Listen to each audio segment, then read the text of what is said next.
заметить, я не писал веселых песен, скажем, как сохранить свой зад для кожаных кресел, как из рядов подчиненных почивают на лаврах, как выезжают на печати статей скандальных. Мне не платят премиальных, это не работа. Наивно ищешь идеи, теряешь в записях блокнота. Не видишь в этом толка, нам спорить без толку. Мне важно все же найти в этом сене иголку. Признаться честно, я тот еще разгильдяй, привычки не поменял, без чашки китайский чай.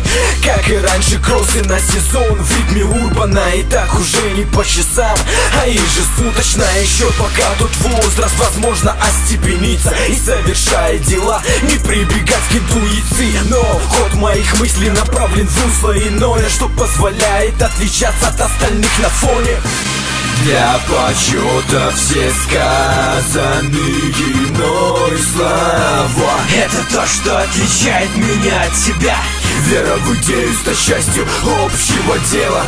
И то, что время не властно, не говорит ни о чем. Пока идеи там есть и с ручки капает паста, будут и те, кто выразит нам этот почет. Вряд ли утром я заставлю поднять себя под будильник, игнорируя навязчивость звонка на мобильник. То ли бездельник, то ли слишком уж самовлюблен, точно бездельник, но остаюсь самим собой. Во всяком случае никогда не гнался за новизной, чтобы привлечь внимание, хватит и дружить с головой. Мой возраст исчисляется 17 календарями. Сочтут ли меня мудрым, думаю, навряд ли. Мои амбиции переполняют меня за день, и ближе к вечеру знаю, что с меня уже хватит. Лягу спать пораньше, да вот выходит редко, и я не спятил, когда вновь пишу по клеткам. Меня обвиняют, что я витаю в импире. Юноша хочет ротации на радио, ТВ эфиров.